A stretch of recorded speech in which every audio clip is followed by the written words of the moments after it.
নাইম আবির রয়েছেন মতিঝিলে। আবির, মতিঝিলের ব্যাংকপাড়ার চিত্র কেমন এবং সেখানের সড়কগুলোতে গাড়ির চাপ কতটা বাড়লো?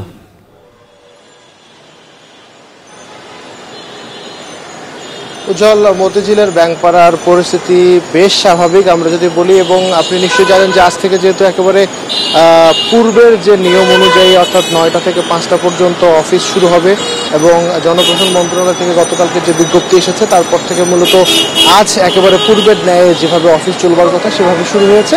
সুতরাং আমরা এখানে আসবার পরে দেখেছি ব্যাংকপাড়ার পরিস্থিতি বেশ, যারা অফিসগামী লোকজন ছিল তাদের আসলে ভিড় দেখতে পেয়েছি। তো একসাথে গণপরিবহনের কথা যদি বলি তাহলে সেটি স্বাভাবিক রয়েছে। আমি যদি আপনাকে দেখাতে চাই উজ্জ্বল, তাহলে নিশ্চয়ই আপনি দেখতে পাবেন যে এখানে আরামবাগ থেকে যে মতিঝিলে আসবার বা শাপলা চত্বর আসবার যে রাস্তাটি, সেই রাস্তায় যদি আপনাকে একটু দেখাতে চাই তাহলে বেশ আমরা দেখবো যে বেশ গণপরিবহনের যে একটা চাপ সেটি কিন্তু রয়েছে, এবং যাত্রা যদি বলি তাহলে বেশ স্বাভাবিক রয়েছে, এবং আর্মিদের যে গাড়ি রয়েছে তাদের কিন্তু আমরা ঘুরে ঘুরে টহল দিতেও দেখছি।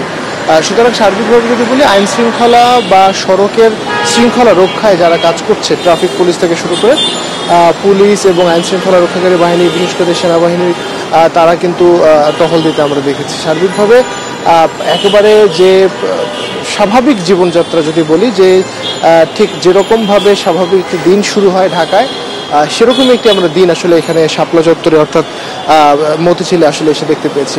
এবং যেটি বলছিলাম যে যেহেতু মতিঝিলকে ব্যাংকপাড়া বলা হয়, এখানে বিভিন্ন ব্যাংকের অফিস রয়েছে, সেলস অফিস রয়েছে, কেন্দ্রীয় অফিস রয়েছে। আমরা এখানে কয়েকজন যারা অফিসগামী যাত্রী বা অফিসে এসছেন তাদের সাথে কথা বলেছি, তারাও বেশ নির্বিঘ্নে এখানে আসতে পেরেছেন, এবং যেহেতু স্বাভাবিক নিয়মে বা পূর্বের নিয়মে অফিস আদালত বা বিভিন্ন চাকরির সময়সীমা যেভাবে শুরু হয়েছে সেখানে তারা স্বস্তি প্রকাশ করেছে যে মোটামুটিভাবে স্বাভাবিক যে জীবনযাত্রা সেই জীবনযাত্রা কিন্তু এখানে অব্যাহত রয়েছে। সুতরাং আমি যদি বলতে চাই যে মতিঝিলে এখানে যে অবস্থা তাতে বেশ স্বাভাবিকই মনে হয়েছে জীবনযাত্রার মান।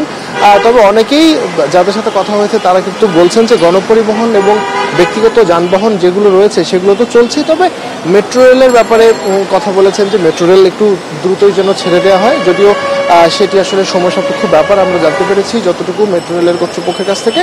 এছাড়া সার্বিকভাবে যদি বলি গণপরিবহনের যে সংখ্যা সেটি কিন্তু রয়েছে, একই সাথে যদি বলি যে ব্যক্তিগত গাড়ি সেটির সংখ্যাও রয়েছে। আরেকটি ব্যাপারে একটু বলে রাখি উজ্জ্বল, সেটি হলো যে সিগন্যালগুলোতে যদি আমরা বলি তাহলে এখানে আরামবাগের সিগন্যাল রয়েছে, এবং তারপরে হচ্ছে নয়াপল্টনের সামনে সিগন্যাল রয়েছে, সেই সিগন্যালগুলোতে কিন্তু গাড়ি যেগুলো রয়েছে সেই গাড়িগুলোতে বেশ খানিকটা 10 মিনিট 15 মিনিট ধরে আসলে গাড়ি থাকতে দেখা গেছে। তো মোটামুটিভাবে স্বাভাবিক একটি দিন যেরকম ঢাকায় চলে ঠিক সেরকম একটি দিন আমরা আসলে মতিঝিল থেকে এই মুহূর্তে দেখতে পেয়েছি। তো কারফিউ শিথিলের যে সময় সেটিও বাড়ানো হয়েছে, সার্বিকভাবে একেবারে স্বস্তির একটি দিন আমরা লক্ষ্য করছি উজ্জ্বল।